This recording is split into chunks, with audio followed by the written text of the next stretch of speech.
Good day, peace, love and light to you all. Sanbonan Dumelang Absheni, hello family. Welcome to another YouTube video with me, Mathix Mahlangu. Now don't forget to like and to subscribe to the channel so that you may get more videos in future.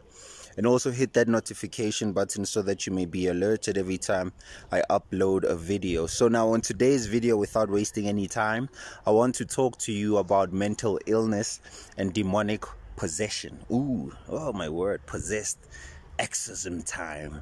So I want to quickly explain what demonic possession is, because it's real, but it's not always how we think about it, that it's someone on the bed doing this, or a pastor holding a cross, or some priest. Possessions happen every day on a regular, just that we don't know it because we don't have the eyes to see.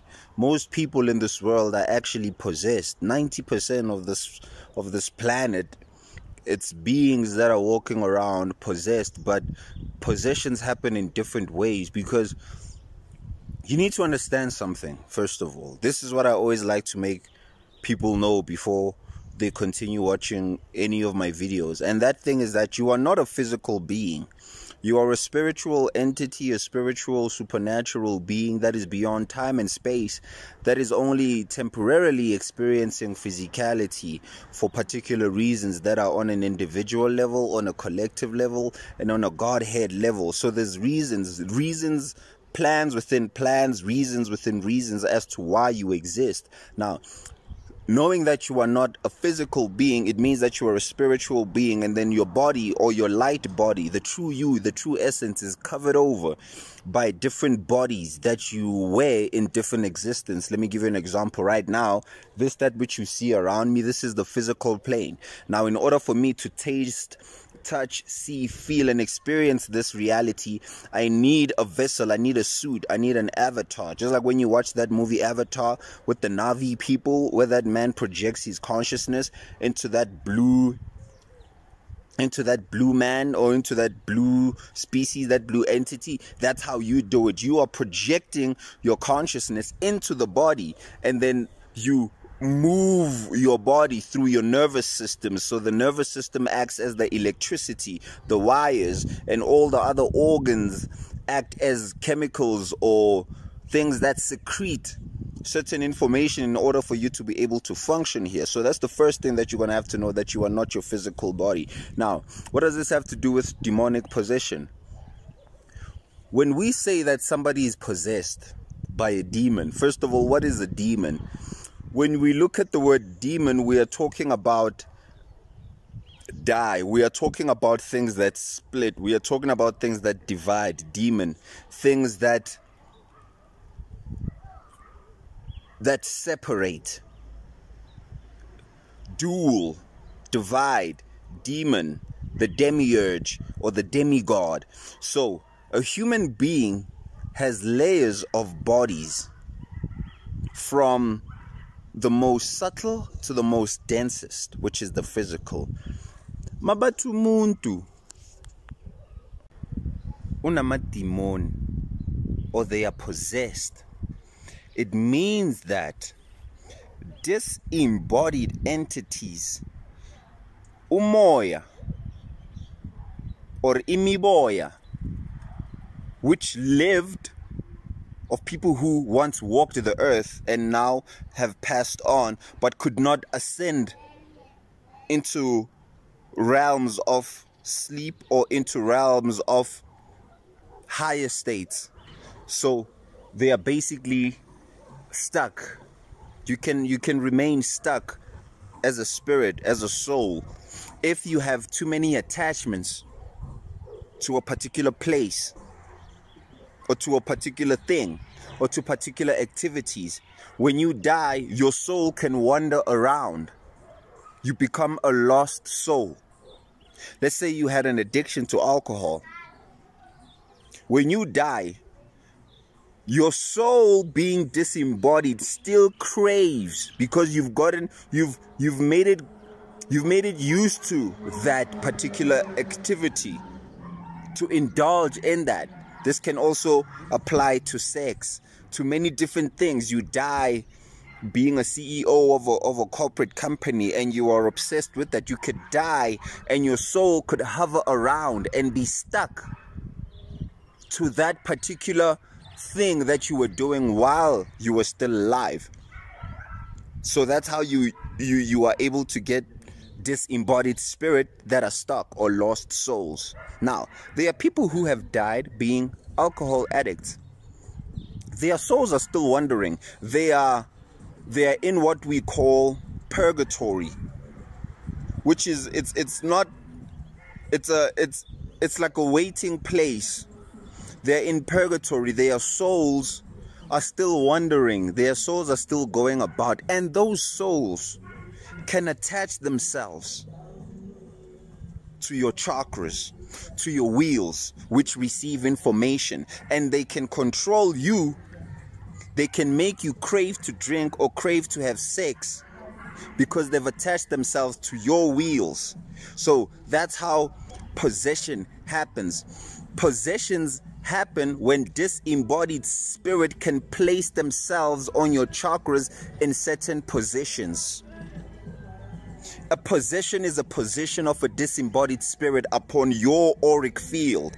Let me say that again. A possession is a position that a disembodied spirit, or a lower form of spirit, a lower vibrating spirit, attaches itself on your wheels, most especially the lower ones, the root, sacral chakra, and solar plexus. They can attach themselves through your wheels, which is on an etheric level. So they can control you ethereally.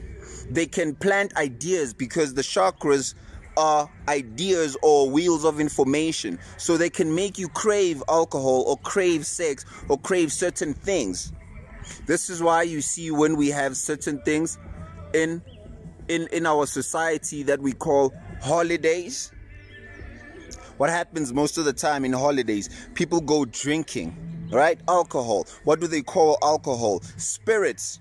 So on holidays, which are holy days, when the dimension is most thinnest, most people now become possessed through different positions that come through via spirits or alcohol or different types of stimulants, because the dimension is most thinnest. That's what holidays are. It's alignments in the sky. It's holy days. That's what a holiday is. So on holy days, those should be actually days when we are most sober, when we are most concentrated, because the dimension is the thinnest. It's just like at 3 a.m. They call it the witch's hour. At 3 a.m., that's why they say 12 now 3 a.m. the dimension is the thinnest, which means the veil between the physical and the spiritual is very thin. So this happens also on holy days or holidays. So when you drink alcohol, you are invoking or inviting spirits. That's why they call them spirits. So this is how possessions happen, by disembodied spirits attaching themselves to your chakras. And this is also how you channel ancestors, or you can also channel higher beings that are not necessarily there to harm you but to help you. Now these higher beings, what's different is that they can attach themselves to your higher chakras, because now when you get to these chakras, they deal with love, truth, insight, and connection to the universal mind, whereas the lower ones are mostly based on physical endeavors, physical wants, physical needs, physical temporary satisfactions. So that's how possessions happen. And when you see somebody doing an exorcism, they are just removing the spirit that has attached itself to someone's aura. That's how they can also speak through somebody. I'm Jonathan from the ocean and I am here to destroy her family. They can attach themselves to your wheel or to your wheels, because you are not a physical being. You are a spiritual being with layers of bodies, and each of them can be used by either malevolent or benevolent beings. Don't forget that just because things are in the spirit doesn't make them good. It's crazier even in the spirit than it is here. There's more chaos in the astral realms than there is in the physical. So the moment you can just understand that you are not a physical being, you're a spiritual being that has layers of bodies, and you can become attached, or beings that are disembodied can attach themselves to your auric field.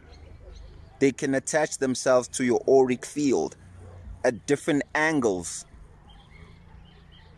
position on your chakras, which are wheels, and then they can begin to beam in ideas, suicidal thoughts. They can beam in lust.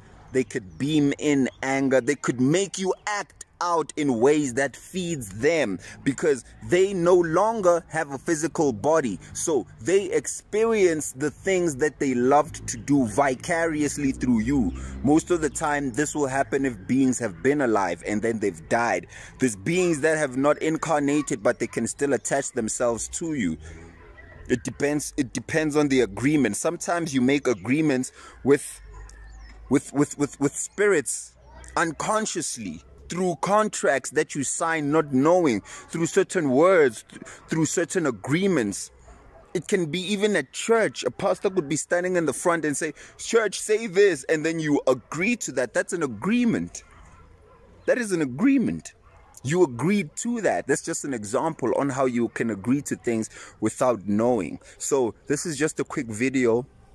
This topic goes a lot deeper, but I just wanted to give you the basics that possession is when an entity has placed itself in your auric field on a certain position, and these mostly happen in holy days or holidays when the dimension is the most thinnest, like at 3 a.m. That's when you should do a prayer, because the dimension is thinnest at that time. So you need to understand that you are not a physical being, you are a spiritual being. Now, before I end this video, let's talk about mental illness. Now, mental illness is a result. It differs.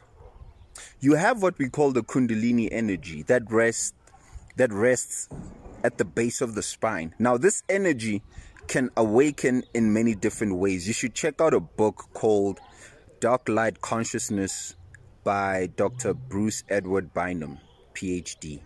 Check out that book. It's very amazing. It speaks about melanin and the serpentine power. So now, mental illness, or what we call mental illness sometimes in our society, is not really mental illness. Somebody could look a certain way, but they could have just had a spontaneous awakening of Idlozi, or the Kundalini energy, and then they did not have the knowledge or the root chakra groundedness for them to understand what's going on because of the society we lived in. If this happened back in the day, they just know, okay, this person is a calling. So now, if somebody has a spiritual awakening in this society, there's no one there to explain it to them, so they end up just deeming them as being crazy or robonizi. But most of the time it's not. It's that somebody had a spontaneous Kundalini awakening, and then they tapped into a state, and now they can't tap out of it, so they remain in that state, because these are states that you could tap in and tap out. You could literally tap in and tap out. I'm going to make a video, but way in the future, where I tell a story about what happened to me in 2016 when I experienced the whole mental institution phenomena. It was a mission that I agreed upon to take with the ancestors, for me to be placed in those positions to be able to see what is really going on. But most people that we think are crazy and are mentally ill, they are not. They are people who tapped in and then couldn't find people in society to relate or explain to them what had happened. So there's levels of Kundalini. You could have a tiny Kundalini eruption, just a young one that just shivers up. You could have a medium type of awakening, or you could have a full-blown Kundalini awakening that just completely shatters what you think reality is. Everything that you see, that you think you conceive and you understand, it gets shattered, because this is all an idea. Society, the life that you live, it's only an idea that you have placed in your mind, and when your Kundalini comes up, it shatters that. That's why you see people who they'll walk naked in the street or run around barefoot. It's because to them, they have tapped into such higher states that the rules of society don't apply to them. What's clothes when you are at that high frequency? You know, what are, that's why you need to be grounded to be able to understand that, oh, even though I am the all-powerful, I'm still participating in the illusion. So mental illness has many levels to it. Some people, they're not really crazy. They just didn't have the people in society, like how I said, to explain away or to put them at ease in terms of explaining what it is that they had experienced through that. So when the Kundalini rises, it activates certain neurons in your head, certain connections can begin to be made. But because of the lack of knowledge that they give us at school and in churches, we don't know the difference between the conscious mind and the subconscious. We can't make the link. So now somebody's conscious mind would be oozing, or it would be phasing into their waking state, and then they would confuse the two, because this is definitely something that can happen. Your subconscious reality can begin to peek in and merge and blend in with your physical reality, and without the control of that, you can go crazy because you wouldn't understand what it is that you are seeing. All of a sudden, so much power is at your disposal and you don't know what to do with it because you didn't even know you had that power in the first place. So what happens? Boom, you go crazy, or you are deemed as being crazy because you start saying things that people don't know. You start seeing things that people can't see. You are tapped in to the higher senses. Remember that also your senses have a higher version to them, where your sight has clairvoyance, your hearing, the higher version of it is clairaudience, taste, clairgustance. All your senses have a higher counterpart. So people start tapping into these counterparts, but then there's no explanation, or they have no prior knowledge. My people suffer because of a lack of knowledge to tell them, hey, Kana, I am the supreme, or I am God. So they are deemed as crazy. So most people don't just dismiss them as they are crazy. They tapped in, but then couldn't tap back out. They tapped in, they literally logged online, and then they could see things, and then they couldn't log back out, and now they just in that state constantly until somebody could come and like probably redirect the energy. Now it also goes deeper as to witchcraft, but then that's a whole other different topic, because now we're going to be getting into how they can use animals on different levels, which is also what possessions could also play out as, whereas they could use certain animals like a dog to make you act in a certain way that is foreign to you. You could behave like a dog, be lustful. They could use certain animals. It's deep, but all of this has to do with your auric field. It all has to do with attaching ideas, because you cannot be bewitched unless you believe so. Now a whole lot goes into that, because it's not as easy as just saying you don't believe in witchcraft, that you can't be that, but it goes deeper than that. So for now, in this video, that's all I'm going to leave. Big up to you, family. As I said, don't forget to like and to subscribe to the channel. I might do a part 2 of this video. Don't forget to also check out, there's other information that I gave on my podcast on Awakening Conversations with Mathix that you can find on Anchor and on Spotify. So go check those out. I recently did a video on how to connect on Spotify or on Anchor. Just go check it out there. And much love, family. That's all for today. Peace, love and light to you all, Supremes.